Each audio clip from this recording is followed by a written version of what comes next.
है भीम शिला। जब पांडव स्वर्ग जा रहे थे तो भीम ने सरस्वती नदी पार करने के लिए इस शिला को सरस्वती नदी के ऊपर रखा था ताकि वो स्वर्ग का रास्ता तय कर सके। और शिला को रखते समय एक हाथ से शिला पकड़ा था और एक हाथ जो है यहाँ पे वो रखे थे, तो उनके पंजों के निशान साफ साफ। आप जानते हैं ना कौरवों का अंत हुआ। कौरवों की माता गांधारी थी। गांधारी ने भगवान कृष्ण को श्राप दिया था, जिस प्रकार हमारे वंश का समापन हुआ है, यादव का भी अंत होगा। जब श्राप फलित हुआ तो भगवान कृष्ण भी उस दौर में आपका जरा नामक एक शिकारी के हाथों उनका हत्या होता है और पांच पांडव स्वर्गारोहणी की यात्रा अपने मोक्ष के लिए करते हैं।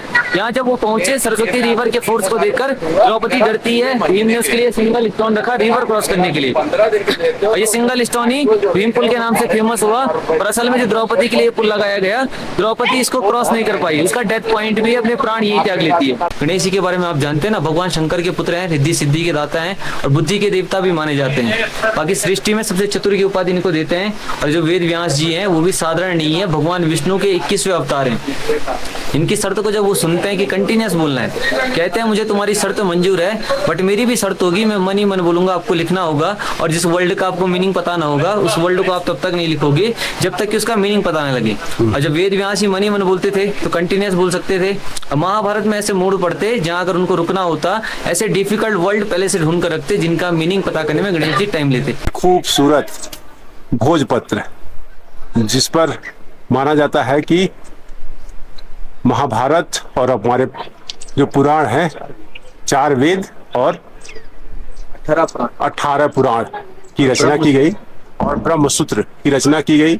लगभग 88,000 पृष्ठों पर इसकी रचना की, जो कलयुग आने तक जो है ये स्टोन में कन्वर्ट हो गया। पहले ये भोजपत्र होते थे। और जस्ट इसके बगल में ये जो आप देख रहे हैं, ये भोजपत्र का पेड़ है और ठीक इसके नीचे महर्षि वेद व्यास की गुफा है। 17 पुराणों की रचना करने के बाद जब वेद व्यास जी को आत्मसंतुष्टि नहीं हुई, अपनी आत्मसंतुष्टि के लिए उन्होंने श्रीमद् भागवत की रचना की। और भागवतम का फर्स्ट लेक्चर वेद व्यास जी के पुत्र सुखदेव मुनि ने नैमिषारण्य में राजा परीक्षित को सुनाया था। आप राजा परीक्षित के बारे में जानते होंगे, हस्तिनापुर का आखिरी शासक था। अंतिम समय में उन्होंने कलयुग को रोक के रखा था। जो कलयुग का प्रभाव उन पर पड़ा तो श्रृंगी ऋषि से उनको श्राप मिलता है कि आपको तक्षक नाग डसेगा। श्राप फलित हुआ। तक्षक नाग ने जब राजा परीक्षित को डसा तो विद्वान कर्ताओं ने बोला 7 दिन के भीतर इनका मृत्यु होना निश्चित है, कैसे इनको मोक्ष प्रदान करे। इसलिए उनको 7 दिन के भीतर भागवतम का ज्ञान दिया गया और आज भी भागवत की कथा 7 दिन की चलती है। गुड मॉर्निंग दोस्तों, आपका स्वागत है दुनिया की सबसे खूबसूरत जगह माना विलेज और बद्रीनाथ से। और ये हम लोग का कैंप है, बहुत ही खूबसूरत। यहाँ से व्यू आता है, क्या खूबसूरत नज़ारा आता है यहाँ से। और हम लोग जो रुके हैं वो ठीक वहाँ पे विशाल बद्रीनाथ भगवान है और ठीक यहाँ पे माना विलेज, दोनों के ठीक बीच में हम लोगों ने स्टे किया है। और ये हम लोग का कैंप था। बहुत जेन्युइन रेट में कैंप मिल गया क्योंकि ये सीजन का टाइम नहीं था। इसकी वजह से 800 रुपये में 3 बंदों का कैंप, रहने का, खाने का अलग, 200 रुपये पर हेड, खाने का अलग। इसकी खूबसूरती के बारे में बता दूं भाई, पहाड़ों के बीच में बसा यह माना विलेज काफ़ी खूबसूरत है। यह फेमस है, यहाँ पर ऐसी एकमात्र ये जगह है जहाँ पर सरस्वती रिवर आपको दिखती है। उसके बाद वो अंतर्ध्यान हो जाती है। प्रयागराज में संगम में दिखती नहीं है। माना जाता है कि गंगा जमुना सरस्वती का प्रयागराज में संगम है, सरस्वती अदृश्य है क्योंकि यहीं के बाद वो अदृश्य हो जाती हैं। तो वो जगह आपको दिखाएंगे। भीम पुल दिखाएंगे कि जहाँ जब पांडव थे जाने का रास्ता नहीं मिल रहा था, सरस्वती जी रास्ता नहीं दे रही थी, तो भगवान भीम ने 2 बड़े पत्थरों को रखकर पुल बनाया और उससे वो लोग स्वर्ग के तरफ आगे बढ़ेंगे। तो वो स्वर्ग की तरफ जाने का जो पुल है, रास्ता है, वो आपको दिखाएंगे। दूसरा, महर्षि वेद व्यास जिन्होंने महाभारत लिखा था भगवान गणेश के साथ मिलकर, वो गुफा आपको दिखाएंगे, महर्षि वेद व्यास की गुफा। और आपको खास बात बता दें, यहाँ पे आपको 2 पर्वत दिख रहे हैं। ये है नर पर्वत, ये नारायण पर्वत।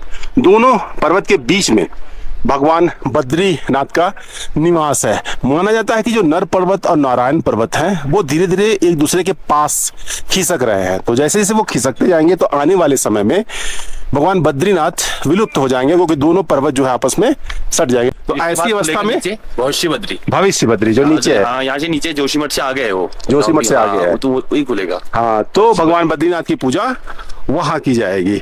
क्या आस्था है और भविष्य की क्या सोच है, आप सोच सकते हैं कि हमारे जो पूर्वज हैं, हमारे जो गुरु हैं, वो भविष्य के बारे में कितना जानते। तो चलते हैं माना विलेज को एक्सप्लोर करते हैं।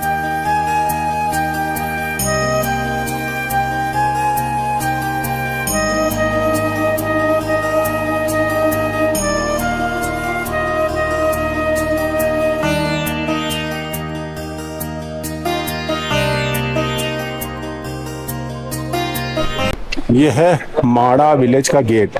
गेट पे क्या लिखा है? जय महावीर घंटाकर्ण प्रवेश द्वार सीमांत गांव माड़ा, मतलब सबसे किनारे वाला गांव।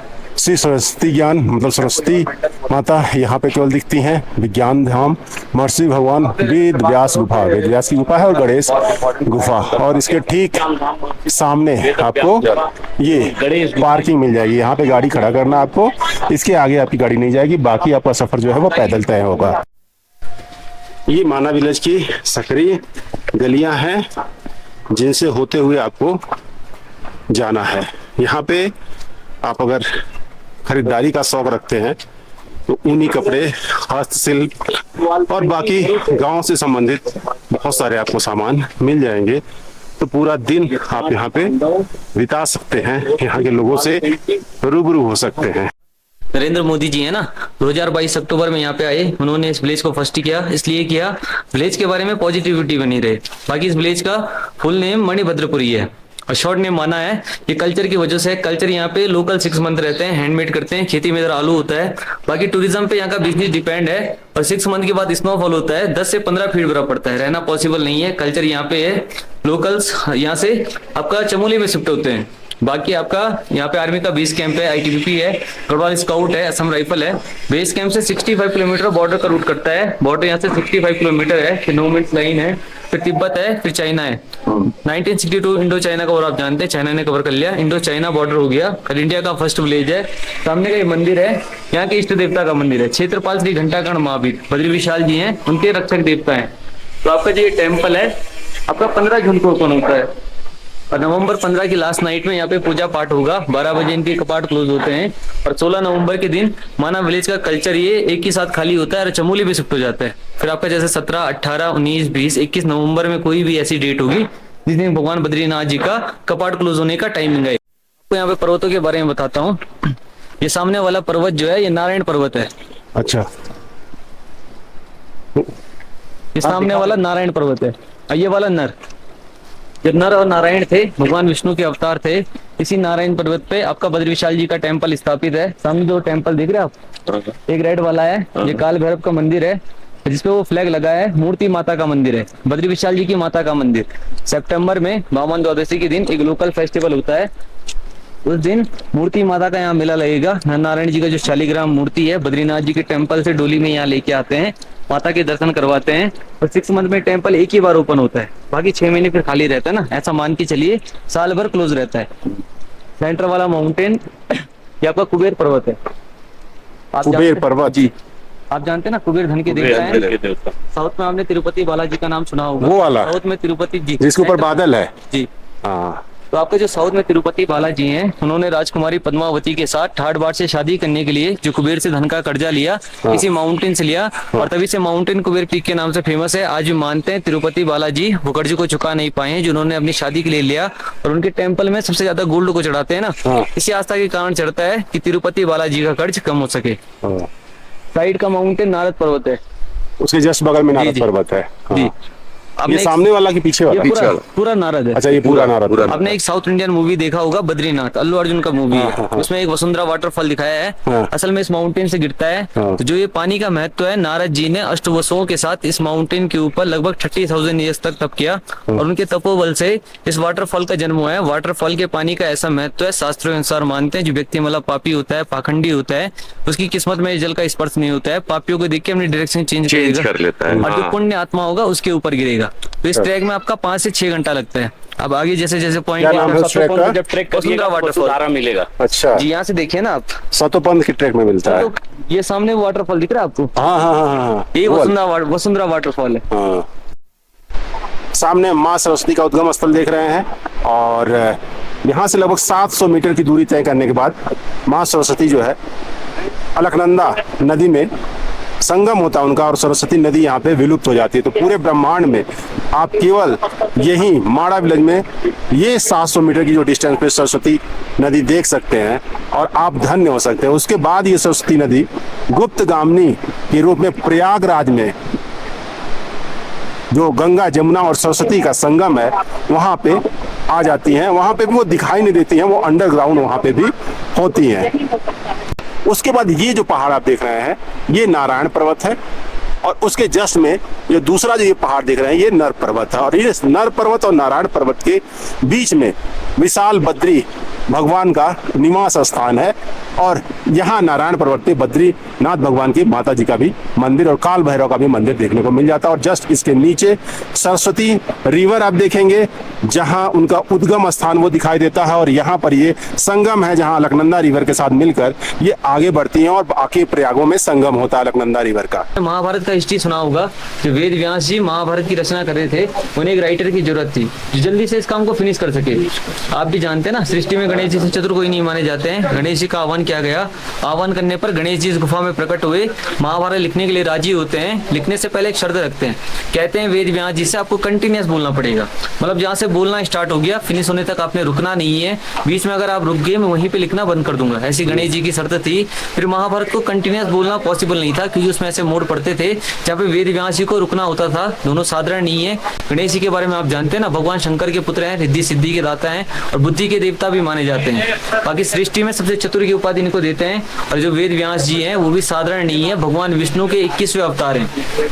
इनकी शर्त को जब वो सुनते हैं कि कंटिन्यूअस बोलना है, कहते हैं मुझे तुम्हारी शर्त मंजूर है बट मेरी भी शर्त होगी, मैं मन ही मन बोलूंगा, आपको लिखना होगा और जिस वर्ल्ड का आपको मीनिंग पता ना होगा उस वर्ल्ड को आप तब तक नहीं लिखोगे जब तक कि उसका मीनिंग पता ना लगे। और जब वेद व्यास ही मन ही मन बोलते थे तो कंटिन्यूअस बोल सकते थे। महाभारत में ऐसे मोड़ पड़ते जहां अगर उनको रुकना होता, ऐसे डिफिकल्ट वर्ड पहले से ढूंढ कर रखते जिनका मीनिंग पता करने में गणेश जी टाइम लेते। ये टाइम लेते उनको ऑटोमेटिकली टाइम लेते। ऐसा करके पूरी महाभारत गणेश जी ने यहाँ बैठकर लिखी है और वेद व्यास जी ने अपनी गुफा से मन ही मन बोला। दोनों का हिस्ट्री सेम है। अभी हम वेद व्यास जी का गुफा जाएंगे।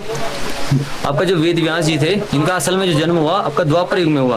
प्राचीन नाम इनका श्री कृष्ण द्वापायन था और सत्यवती पराशर ऋषि के पुत्र थे। आपने भीष्म पिता माँ का नाम सुना होगा, उनके बड़े भाई हैं। उस टाइम पे आपका जब सतयुग था उसके बाद त्रेता युग आया, आपका द्वापर युग आया। इसमें वेद एक ही हुआ करता था। इसको समझना हर किसी के लिए पॉसिबल नहीं था। उसको सरल बनाने के लिए कृष्ण द्वापायन ने द्वापर युग में वेदों को डिवाइड किया। आपका ऋग्वेद, यजुर्वेद, सामवेद, अर्थवेद 4 वेद बनाए और वेद व्यास कहलाने लगे। तो ऊपर उन्होंने अपनी गुफा में 4 वेद, 18 पुराण, श्रीमद् भागवत सहित ब्रह्म सूत्र की रचना की है। ऊपर एक स्टोन है जिसे व्यास पोथी बोलते हैं। पोथी का मतलब आप जानते होंगे किताब होता है। पहले के जो लोग रहते थे उनके पास नोटबुक नहीं होता था लिखने के लिए, तो भोजपत्र की छाल पे लिखते थे। आपने भोजपत्र का पेड़ देखा होगा, नहीं देखा है मैं आपको दिखाऊंगा। उसी की छाल पे हमारे सारे ग्रंथ लिखे गए। तो मानते वो जो स्टोन है कलयुग से पहले द्वापर युग में भोजपत्र का था। जब कलयुग का स्टार्टिंग हुआ वो एक स्टोन में कन्वर्ट हो गया और उस स्टोन को वेद व्यास जी का बुक मानते हैं। और स्टोन पे ऐसी लाइन पड़ी हुई है, तो जो लाइन है वो उसकी लेयर्स मानी जाती है। वेद व्यास जी के अनुसार वो आपका 88,000 लेयर्स है। बाकी आपका श्रीमद् भागवत 18वां पुराण है। 17 पुराणों की रचना करने के बाद जब वेद व्यास जी को आत्मसंतुष्टि नहीं हुई, अपनी आत्मसंतुष्टि के लिए उन्होंने श्रीमद् भागवत की रचना की। और भागवतम का फर्स्ट लेक्चर वेद व्यास जी के पुत्र सुखदेव मुनि ने नैमिषारण्य में राजा परीक्षित को सुनाया था। आप राजा परीक्षित के बारे में जानते होंगे, हस्तिनापुर का आखिरी शासक था। अंतिम समय में उन्होंने कलयुग को रोक के रखा था। जो कलयुग का प्रभाव उन पे पड़ा तो श्रृंग ऋषि से उनको श्राप मिलता है कि आपको तक्षक नाग डसेगा। श्राप फलित हुआ। तक्षक नाग ने जब राजा परीक्षित को डसा तो विद्वान कर्ताओं ने बोला 7 दिन के भीतर इनका मृत्यु होना निश्चित है, कैसे इनको मोक्ष प्रदान करे। इसलिए उनको 7 दिन के भीतर भागवतम का ज्ञान दिया गया और आज भी भागवत की कथा 7 दिन की चलती है। उसके पश्चात जैसे ही राजा परीक्षित को मोक्ष मिला, उनकी मृत्यु के पश्चात इस कलयुग का स्टार्टिंग मानते हैं। और ये दोनों गुफाएं जो है आपका 5332 साल पुरानी है 2024 के अनुसार। पहले के टाइम में, पुराने टाइम में बुक्स का ऐसा शेप होता था। अभी हमारे जैसे चौखट बुक आता है ना, पहले जब भोजपत्र का ढेर लगता है ना, बुक का ऐसा शेप रहता था। और जिस पे लाइन है ना, इसकी लेयर सही। भागवतम के अनुसार ये 88,000 पन्नों का किताब है जो कलयुग में पत्थर बन गया। और ये महर्षि वेद व्यास की गुफा। हमारा हिंदू धर्म कम हुआ ना, तो हमारे सनातन धर्म को बचाने के लिए हमारे संतों ने जन्म लिया।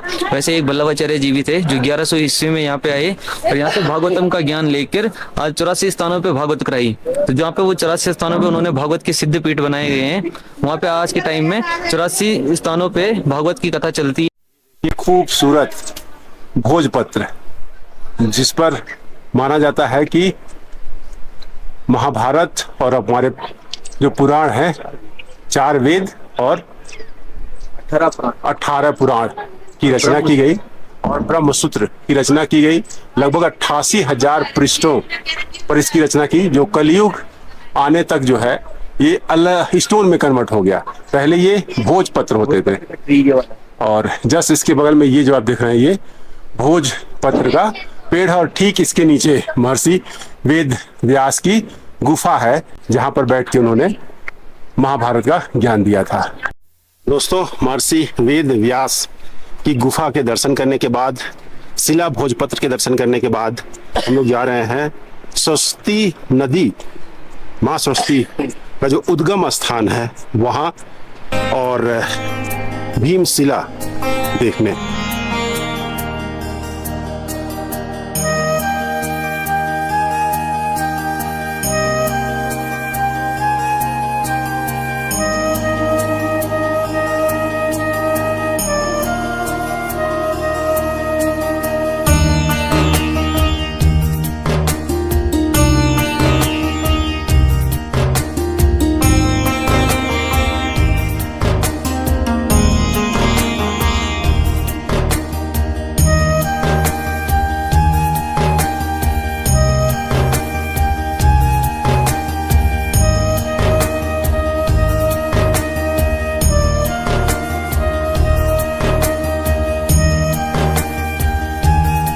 जो जगह आप देख रहे हैं ये माँ सरस्वती नदी का उद्गम स्थान है। क्या भव्य पहाड़ों के बीच से निकल रही हैं और तेज बहाव के साथ आगे 700 मीटर दूर जाकर अलकनंदा रिवर में मिल जा रही हैं, संगम हो जा रहा है। और ठीक उसके बगल में ये जो मंदिर आप देख रहे हैं वो माँ सरस्वती का मंदिर है और यहाँ आने के लिए माड़ा विलेज से इन गलियों के रास्ते ऐसे आपको चलकर आना होता है। तो क्या सुंदर, क्या अद्भुत, क्या दिव्य नज़ारा है माँ सरस्वती के उद्गम स्थान को देखना।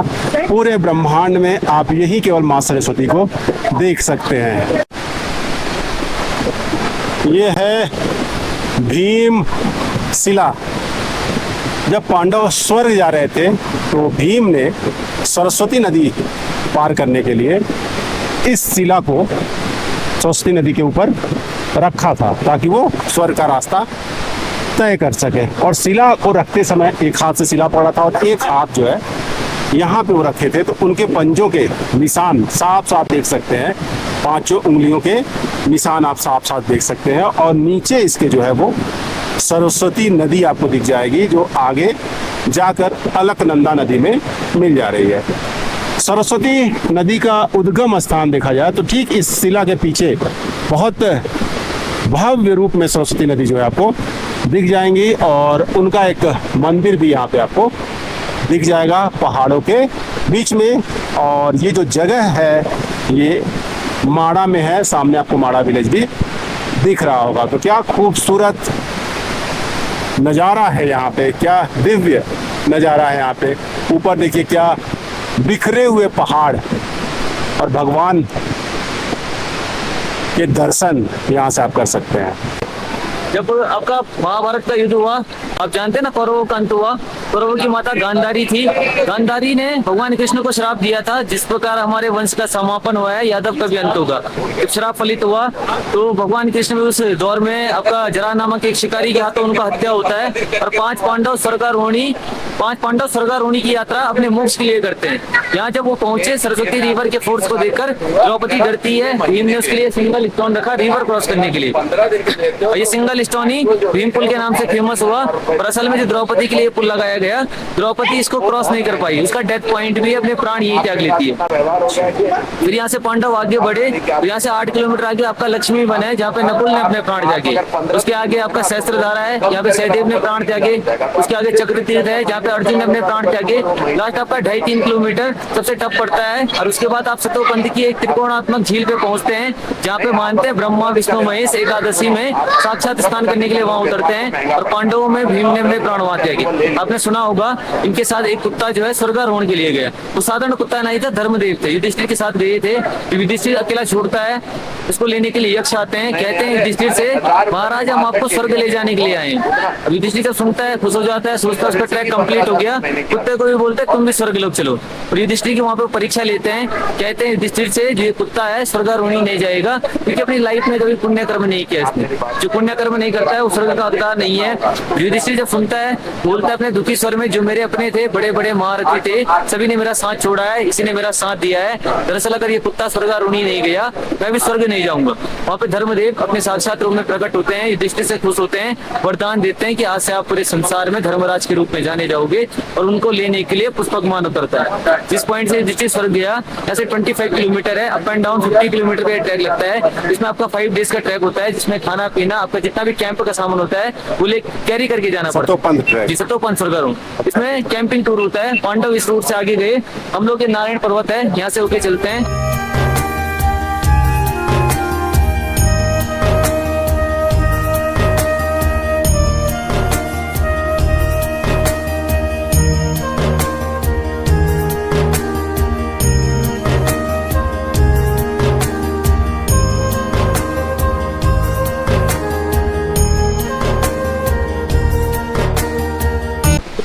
जय भोले बाबा।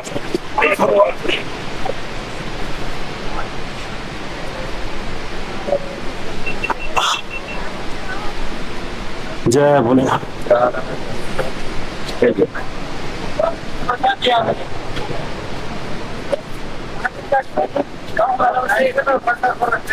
कल जाना तो कल के लिए हो सकता है। नहीं यार, तो हम निकल गया यार।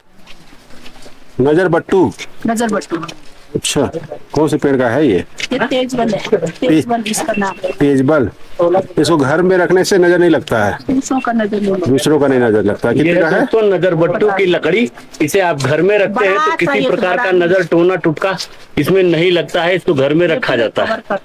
ये देखिए जो आप बोल रहे थे, भोजपत्र। हाँ भोजपत्र। ये भोजपत्र है। कितने का है ये? वो 100 रुपए का। और ये छड़ी? 50 का। ये कितने का है? 100 रुपए। 100 का। 100 का। दोस्तों, हम लोग का जो माना विलेज का जो ट्रिप है वो खत्म हो गया है। और यहाँ पर जब आप आएंगे तो आपको आते ही एहसास होगा कि क्यों पांडवों ने स्वर्ग जाने के लिए यही रास्ता चुना।